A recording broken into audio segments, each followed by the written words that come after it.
உலகத்துல உன்னதமான ஜோடி, பொருத்தமான ஜோடி, புனிதமான ஒரு ஜோடி இருக்கு. அதுதாங்க செருப்பு.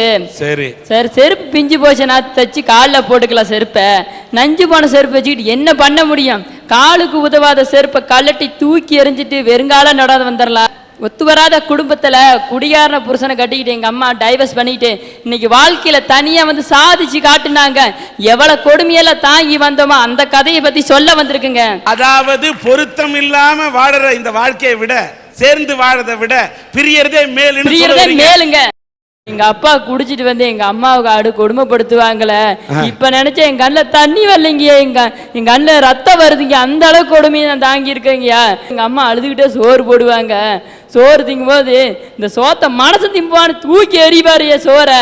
அந்த சோத்தை பொறுக்கி எங்க அம்மா எங்களுக்கு தண்ணியில் அலாசி புழிஞ்சு எங்களுக்கு போட்டாங்க. ஏன்னா அந்த அளவுக்கு எங்க வீட்டுல வருவீங்க. இவ்வளவு தாங்கி எங்க அம்மா வாழ்ந்தது ஒரே காரணம், இந்த மனசு திருந்துவானான்னு பார்த்தாங்கய்யா. திருந்துற மாதிரி தெரியலையா. அம்மா இப்படி தினசரி செத்து செத்து சுண்ணாம்பாவறதோட டைவர்ஸ் வாங்கிட்டு வந்துடலாமான்னு நினைச்சவன் எங்க அப்பா இப்ப என்ன பண்ணாரு தெரியுமா? இன்னொருத்தனோட பொண்டாடி கூட்டிட்டு போயிட்டாருங்க. ஏற்கனவே என் குடும்பம் வறுமையில இருந்தது, மீண்டும் வறுமையில தள்ளப்பட்ட எங்க அம்மாவும் பாட்டியும் வயசான பாட்டி தடுமாறு இல்லைங்க. அதுக்கோசரம் 5 ரூபா கூலிக்கு வேலைக்கு போய் எங்களை காப்பாத்தினாங்க. 5 ரூபாய்க்கு போனாதாங்க அன்னைக்கு எங்க வீட்டுல அடுப்பெரியும். அந்த கஷ்டத்துல என்னால வீட்டுல பார்க்க முடியலைங்க. 5 ரூபா வேலைக்கு வந்தேங்க. இன்னைக்கு வாரம் 1000 ரூபாய் சம்பாதிக்கிறேங்க. எங்க அம்மாவை பாட்டி உட்கார வச்சு சோறு போடுறேன். 5 ரூபா வேலையில இருந்து நான் 10 ரூபா வேலைக்கு வந்தேங்கய்யா. பக்கத்து கடையில் நான் வேலை செய்றேங்க. கடையில 50 லாட்டரி சீட்ல எங்க அப்பாவுக்கு விழுந்ததுங்க. 10 ரூபா தானே கொடுத்து உதவி பண்ணலீங்க எங்க அப்பா. அந்த அளவுக்கு நாங்க ஆவாத போயிட்டோங்க எங்க அப்பனுக்கு.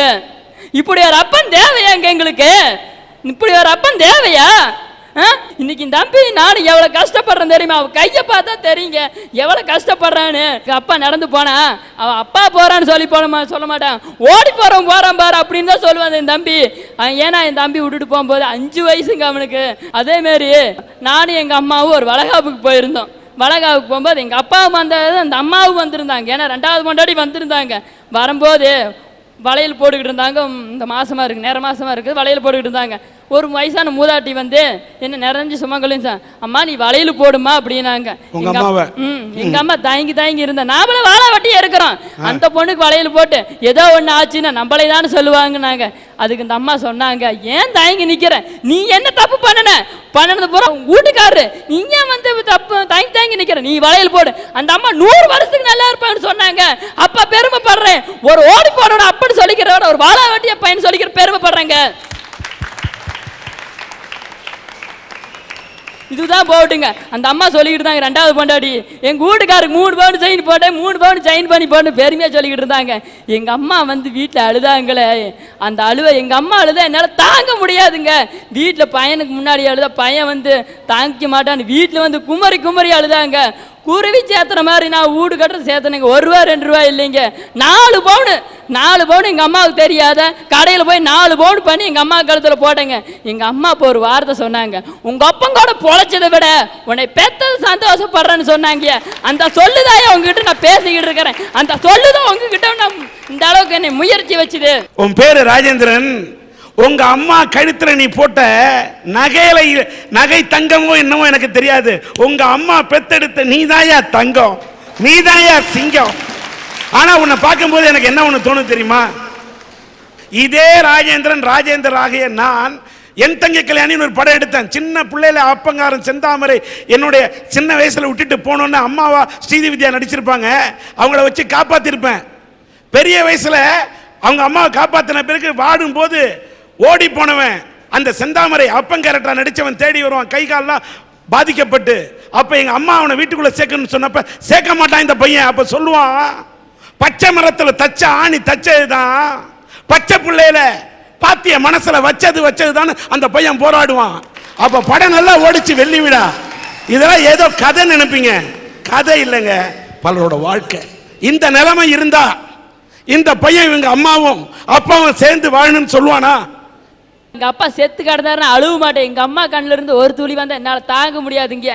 இந்த அளவுக்கு எங்க அப்பா வெறுக்கிறனா காரணம் நீங்களே புரிஞ்சுக்குங்கய்யா. நீ சொல்லவே வேணாம். என்னால ஒரு பானை சோத்துக்கு ஒரு சோறு பதம் என்பதை போல நீ பேசும்போதே என் ரத்தமே கொதிக்கிறது என்று சொன்னால், ஆம்பளை புருஷன் ஒரே ஒரு 3 முடிச்சு போட்டதுக்காக என்ன வேணாலும் ஒரு பொண்ணை போட்டு குடிச்சிட்டு அடிச்சா எத்தனை நாளைக்கு ஒரு பெண் தாங்குவாள்?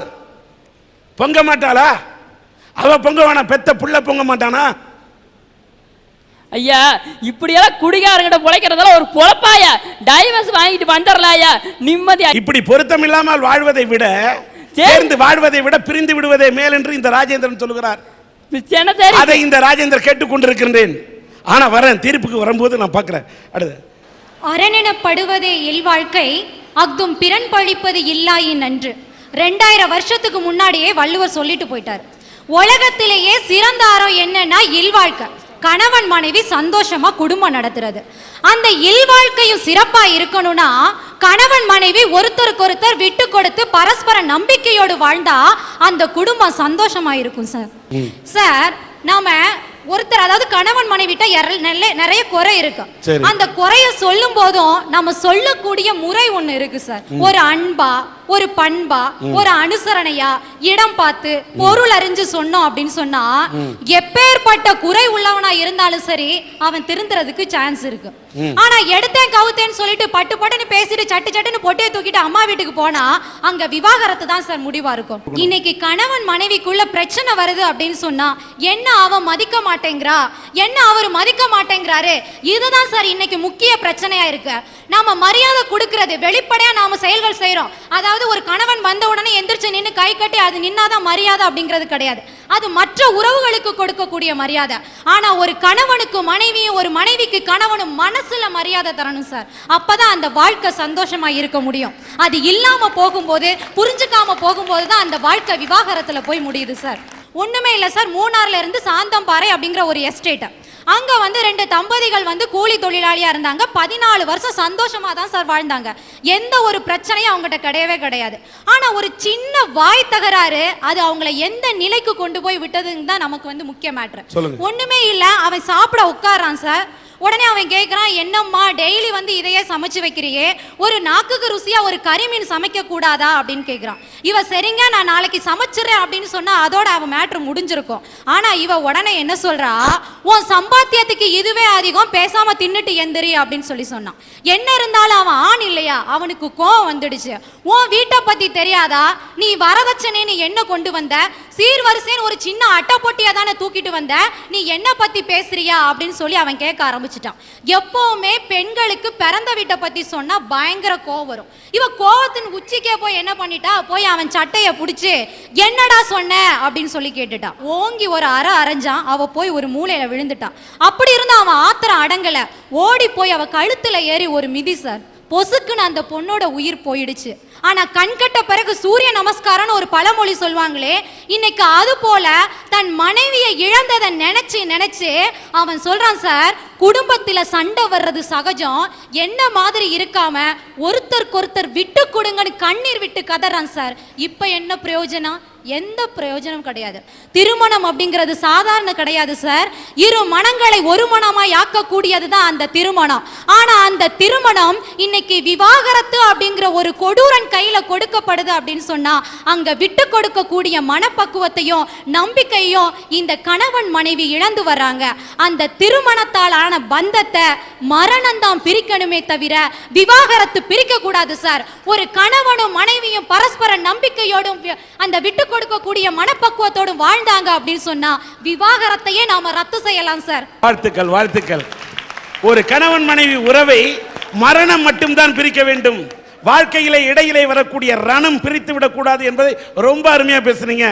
இந்த மாதிரி உரிமைத்த கருத்து இருந்தா எந்த கணவனும் மனைவியும் பிரிய மாட்டாங்கம்மா. நோயில் கிடந்து நொந்த போதெல்லாம் மருத்துவத்தாலா மறுபடி எழுகிறேன், இல்லை கண்மணி இல்லை, உந்தன் கடைவெளி திரளும் கண்ணீர் துளிகள் என் மேல் விழுந்தவுடன் அல்லவா எழுந்து விடுகிறேன். ஒரு கவிஞன் எழுதுறான் சார். ஒரு கணவன் நோய்வாய்ப்பட்டு படுத்த படுக்கையா கிடக்குறான். அவனை ஹாஸ்பிட்டல் கூட்டிட்டு போறாங்க. அவனுக்கு டாக்டர் 1008 மருந்து மாத்திரையை கொடுத்தாலும் அதெல்லாம் அவனுடைய நோயை குணப்படுத்தாது. ஆனா அவன் தினம் தினம் படுற வேதனையை பார்த்து அவனுடைய மனைவி அன்பால அக்கறையால சிந்துரா பாருங்க கண்ணீர். அந்த வேதனையை பொறுக்க முடியாம இந்த கணவன் தன்னுடைய வேதனையை மறந்துட்டு எழுந்து உட்கார்றான் சார். இந்த வாழ்க்கை யாருக்கு கிடைக்கும்? வாழ்க்கைய அணு அணுவா ரசிச்சு ஒருத்தருக்கொருத்தர் அனுசரணையா அன்பா விட்டு கொடுத்து நம்பிக்கையா வாழ்றவனுக்கு கிடைக்கிற கல்யாண பரிசு. ஆனா இன்னைக்கு சமுதாயத்துல குடும்ப வாழ்க்கை எப்படி இருக்கு சார்? நாம சாதாரணமா ஒரு கடைக்கு போறோம், ஒரு பொருளை வாங்குறோம். அந்த பொருளை நாம ஒரு நாள் யூஸ் பண்ணலாம், ஒரு மாசம் யூஸ் பண்ணலாம், ஒரு வருஷம் யூஸ் பண்ணலாம், மிஞ்சி மிஞ்சி போனா ஒரு 10 வருஷம் கூட யூஸ் பண்றோம்னு வைங்க. அந்த பொருளையே நாம பணம் கொடுத்து நம்பி வாங்கிட்டு வரோமா இல்லையா? அப்படி இருக்கும்போது கணவன் மனைவிங்கிற சொந்தம் கடவுளால நிச்சயிக்கப்பட்ட ஒண்ணு, மிக மிக புனிதமான உறவு சார். ஒரு மனுஷனுடைய வாழ்நாளின் கடைசி வர அவனுடைய உடல்ல உயிர் இருக்கிற வர அவன் கூட வரக்கூடிய சொந்தம் எது அப்படின்னா இந்த கணவன் மனைவி பந்தம். கணவனுக்கு மனைவியும் மனைவிக்கு கணவனும் மட்டும்தான் சார் நிரந்தர ஆதரவா இருக்க முடியும். ஆனா இன்னைக்கு அவங்களுக்குள்ள ஒரு விரிசல் ஏற்பட்டு விவாகரத்து அப்படிங்கிற ஒரு கொடுமையான எண்ணம் அங்க தோன்றுதுன்னா அதுக்கு காரணம் கணவன் மனைவியரிடையே பரஸ்பர நம்பிக்கையும் விட்டு கொடுக்கக்கூடிய மனப்பான்மையும் குறைஞ்சு போச்சு சார். அவங்க சொன்னாங்க பாருங்க, ஒரு நோய் வந்து படுத்தப்ப ஒரு மனைவி வந்து ஆறுதலா இருக்கிறது தான் ஒரு மருத்துவன் கொடுக்கக்கூடிய மருந்தை விட அது மாற்றிவிடும் என்று சொன்னார். அது 100க்கு 100 உண்மைங்க. தலைவலின்னு என்னதான் நம்ம தலைவலிச்சுன்னு படுத்தாலும் நமக்கு தலைவலி வந்தா சில வீட்டில் தாரம் மட்டும்தாங்க அவன் மாத்திரை சாப்பிட்ற. இதாங்க உண்மை. என்ன காரணம்? மனைவியை மட்டும்தான் வாழ்க்கை துணைவின்னு சொன்னான். கடைசி வரைக்கும் வரக்கூடிய துணைவி யாருன்னு கேட்டா மனைவி தாங்க. ஏன்னு கேட்டா இதை நான் வாழ்ந்து பார்த்தவன் சொன்னா உங்களுக்கு கல்யாணம் பண்ணிக்கிட்டேன், வாழ்ந்த 3 பிள்ளை குட்டிகளை பெத்தெடுத்தவன் சொல்றான்னு. ஆனால் கர்ம வீரர் காமராஜர் சொல்லியிருக்காரு. கர்ம வீரர் காமராஜர் கடைசி வரைக்குமே படிக்காத மேதை, விருதுநகரிலே பிறந்தவர், இந்த தமிழகத்துக்காக உழைத்த ஒரு மாபெரும் தலைவன் கர்ம வீரர் காமராஜர். கடைசி வரைக்கும் கல்யாணம் பண்ணிக்காமலே கட்ட பிரம்மச்சாரியா வாழ்ந்தவர். ஆனா கடைசி காலத்துல அவர் என்ன சொன்னார் தெரியுமா? ஏன்னு கேட்டா அவரை பத்தி சாவி ஒரு இடத்துல எழுதுறாரு. அவர் உடம்பு சரியில்லாம படுக்கையா இருக்காரு. அப்ப கஷாயம் போட்டு கொடுத்துட்டு மாத்திரைலாம் எடுத்து போடக்குள்ள கர்மந்திரம் கல்யாணமே பண்ணிக்காம இருந்துட்டேன், இந்த கஷாயெல்லாம் போட்டு கொடுக்கறதுக்கு ஒரு கட்ட பொண்டாட்டி கூட இருந்தா நல்லா இருக்கும் போல இருக்குப்பா, பொண்டாட்டியே இல்லாம வாழ்ந்துட்டேன்ப்பா, நமக்கெல்லாம் பொண்டாட்டியே இல்லைன்னு வருத்தப்பட்டாராம். யாரு? கடைசி வரைக்கும் கட்ட பிரம்மச்சாரியா வாழ்ந்த காமராஜர் அந்த கடைசி காலத்திலே வருத்தப்பட்டார், ஆதங்கப்பட்டார் என்று எழுத்தாளர் சாவி எழுதுகிறார். நல்ல உடம்புல நல்ல ரத்தம் இருக்கும் போதெல்லாம் பொண்டாட்டியோட அருமை தெரியாதுங்க. ரத்தம்லாம் சுண்டி உடம்பு தளர்ந்து நாடி தளர்ந்து இந்த தலை நிக்க முடியாம சாய்க்குள்ள இந்த சாட்சிக்கிறதுக்கு ஒரு தோல் தேவை கூட எந்த தோலுமே வராதுங்க. அந்த தோல் யாரு தெரியுமா? அந்த தோழமை யாரு தெரியுமா? அந்த துணை யாரு தெரியுமா? மனைவி என்ற வாழ்க்கை துணைவிதான்.